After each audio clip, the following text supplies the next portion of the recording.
Hello guys. It sounded kind of weird, but we're here. How y'all doing? It's been a little minute. I've been busy. I would say that I've been a little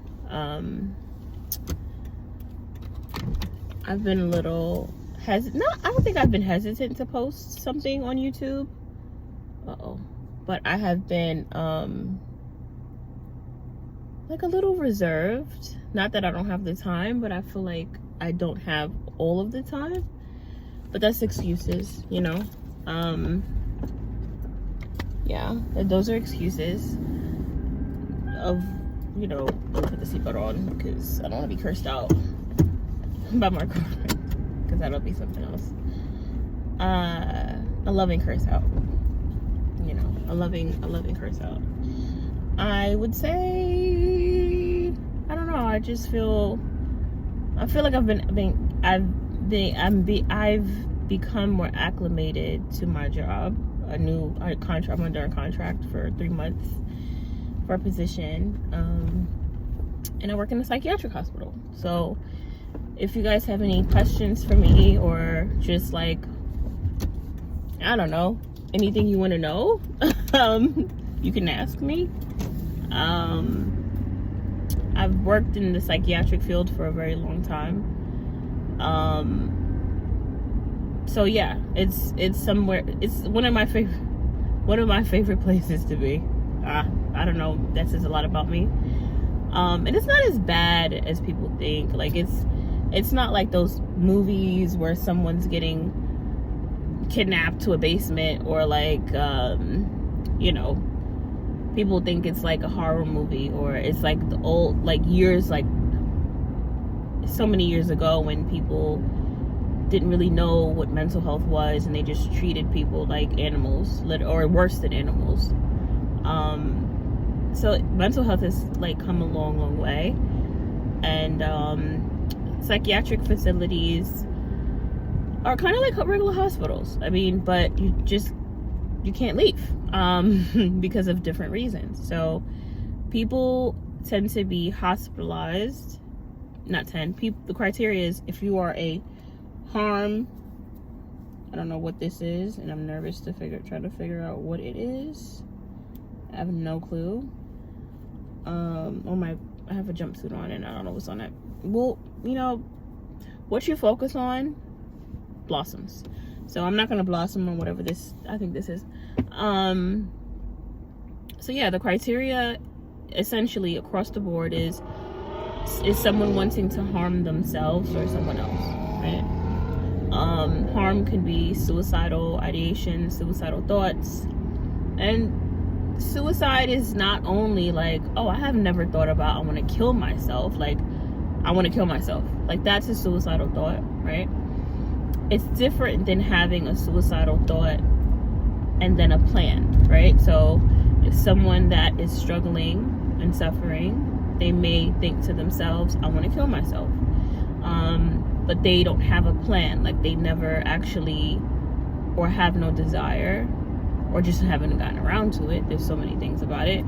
They don't have a plan, right? So it's one person saying, I want to kill myself, as kind of like it's a coping skill, but it's an unhealthy one. Your brain goes there, versus someone saying, I want to kill myself, and this is how I want to do it. That's a very different energy. Some people in a psychiatric hospital, they have thoughts, but it could be passive, which means it comes and it goes, and they really don't focus too much on it, and they don't have a plan. That's a bit different than someone that has suicidal ideations. Ideations and thoughts are interchangeable. That's just a word, you know, ideations, thoughts. And then there's the topic of I want to kill myself with the plan. So they're all treated the same, but the energy is a bit different. So if someone comes in and they have a plan, that's one thing. Now there's a part of suicidal ideations that people have had attempts, like, which means they've had thoughts, ideations, they've had thoughts, they've had a plan, and then they actually tried to execute it. That's a different energy as well. So when I'm working in a psychiatric facility and I do assessments and things like that, I'm gauging for essentially, like, is it just suicidal thoughts? Are they just suicidal thoughts? Are they suicidal thoughts with a plan, with no plan? If there's a plan, what, when did you come about the plan? Where's the intention behind it? Why did you choose this? Like, I kind of dig into how they envision things, and that kind of lets us know what they're thinking. And it kind of you can gauge, like, okay, well, I have a plan, and my plan is to do this. But if you know those things that they want to do to execute, the plan is not easily accessible, they're all treated exactly the same, but that's a bit different energetically versus someone saying they have a plan and it's something the plan is to, commit or die by suicide or killing themselves. If the plan is to have their technique, or their plan is easily accessible, that they can walk in a store or they have it at home, that's treated a little differently. So we do make sure that they have a safe environment whenever they do go home. And some people are actually homeless. So, not every homeless person is on drugs. Some people suffer very deeply with mental health and they're homeless. I'm not saying walk up to a homeless person and say, hey, what's your deal? Are you on drugs or are you mental health or both? But a lot of times we see our homeless people, our homeless population, and we think that they're all on drugs. That's not necessarily true. There's variations of mental illnesses that literally provide suffering to the degree that they are not able to function in the way society wants people to function, which is, you go to school, or you have a family, or you do this, or that's not the cards they were dealt in life. So some people that are homeless actually have done their best, but they can't keep up with appointments or a job, and I'm not giving excuses, because you have those people that are absolutely, it's on you. Like, you're homeless because you want to be homeless. Like, that's just, there's nothing I can do for you here. But while you're here, I just want to make sure you don't want to kill yourself or kill anyone else. So I want to go deeper into, like, the mental illnesses and, like, just different symptoms, and we'll talk more about that and kind of unpack that. But for now, that's where I'm at with that. And, suicidal thoughts, having no plan, and then having a plan, and then having previous attempts, and then never attempted, they're all treated this much the same, but they're very much so energetically different, right? So they're treated almost the same, right? But all of those things, I say all those things to say that then you have self-harm, right? So anything to do with harming yourself is criteria for hospitalization, right? So if you're harming yourself, and it's not like you going out, and we have a fine definition of what self-harm is, because everybody knows somebody that probably been harming themselves by who they talk to, or what they drink, or how they smoke. And it's not that. It's people are purposely either using items to cause intentional pain to themselves, to their skin, to their etc., before as a way to cope. Some people do it to feel something. Some people do it to escape. Some people do it people self-harm for many reasons. But if someone is harming themselves or having suicidal thoughts of killing themselves, is criteria for hospitalization. Now, the other side of the coin is the homicidal piece too, right?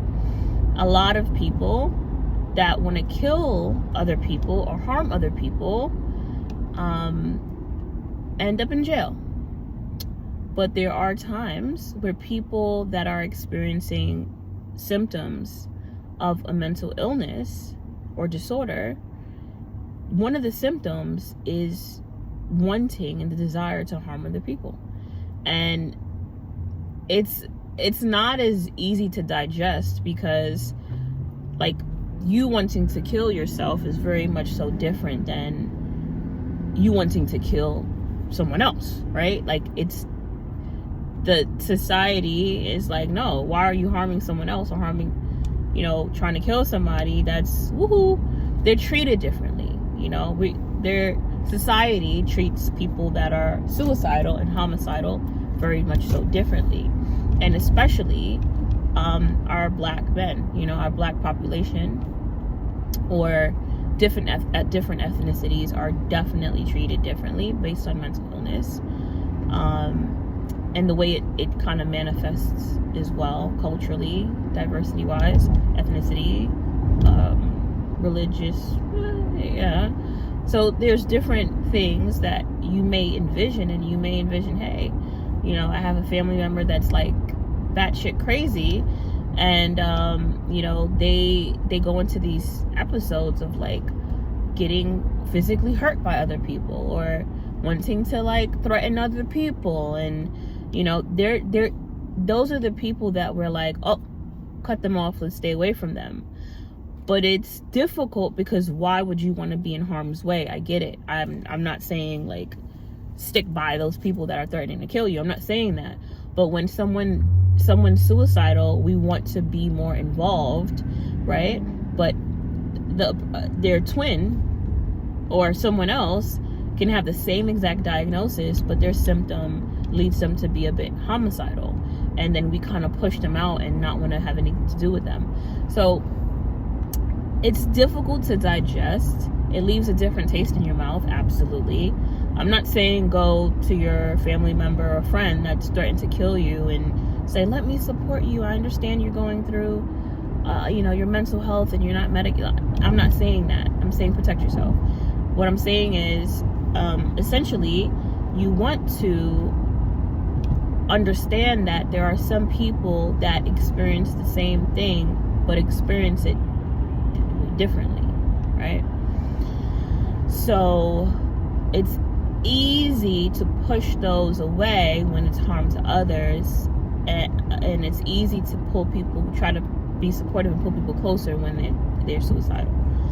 So yeah.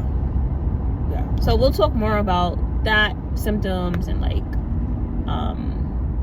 how mania essentially and other symptoms of different things looks very different on different people and based on their skin color. That's just something that I've noticed over my career and years in the field, and treated a bit differently as well. So I make it a very solid point to go completely out of my way, not in harm's way, but if there is someone that came in through wanting to kill someone, or and this might be against my audience's opinion, but I do, in a safe environment, go out my way to, once that person is of sound mind or kind of sound mind, I try to see what it is that happened and what do they need. Because when people are threatening to kill other people, no one's really asking them, what do you need?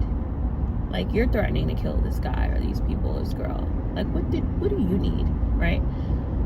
And they're experiencing an episode of a mental health disorder. So I say all that to say that mental health is real. It's something that is just as real. When you get a headache, physical health, right? You get a headache, or your shoulder hurts, or your back hurts, or your feet hurt from being on them all day. You feel physical sensations from physical things, physical pain for your physical health. You ate something bad, you have a virus or a stomach bug. You literally react to that energy of virus or bacteria or pain. And fortunately, mental health has gotten a lot better.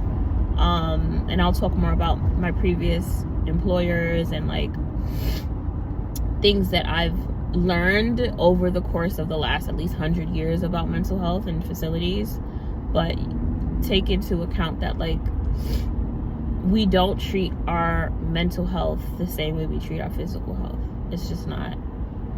It's not what it is. We don't. We get a headache, we do something to make it go away. But when we're stressed, not everyone's jumping to do something to make it go away, you know? We're like learning to live with it. And, you know, diagnoses like anxiety and depression and other things are at, you know, an all-time high. And there's, of course, different reasons for that. You know, so we'll talk about some things and kind of see. Please leave a comment. I don't know what you guys want to know about what I do, and any questions about mental health or how I got in the field or anything at all, honestly. Like, just tell me what you feel, and we'll kind of go from there. So but thanks for watching, guys. I appreciate it. I'm actually on my way to Target because everyone's been on a Target train. We know that. I think I'm just starting to get on it. I know I'm a little late, but you know, I'm doing the drive up because I don't feel like walking around today, and I need to go get some stuff. So, you know, some groceries and whatnot. And then, you know, that whole thing, like, everyone's doing the cucumber, that guy on, I saw him on Instagram, but, Logan, he does, like, those cucumber salads and shit. The shit be looking so good. So I'm actually gonna do the Asian one he does, like, with the sesame oil and soy sauce and fish sauce and sesame seeds and scallions, I think, red onions. Oh, damn, I don't think I added red onions. But, yeah, I'm gonna do that. And then he has a cucumber salad that's like smoked salmon, cream cheese, cucumbers, you know, everything, bagel seasoning. What else he puts in there? I don't know. I ordered it on the Target app, so yeah. So yeah, I'm just gonna go do some stuff, probably eat, and hopefully I'll get to pick you guys back up soon. If you do watch this and you feel like I should be doing this more, please let me know. I don't know how many people watched my first video, but I appreciate y'all if y'all watching this one again, this one too. Yeah, all right, well, take care, guys. Bye, ciao, sayonara, suckers.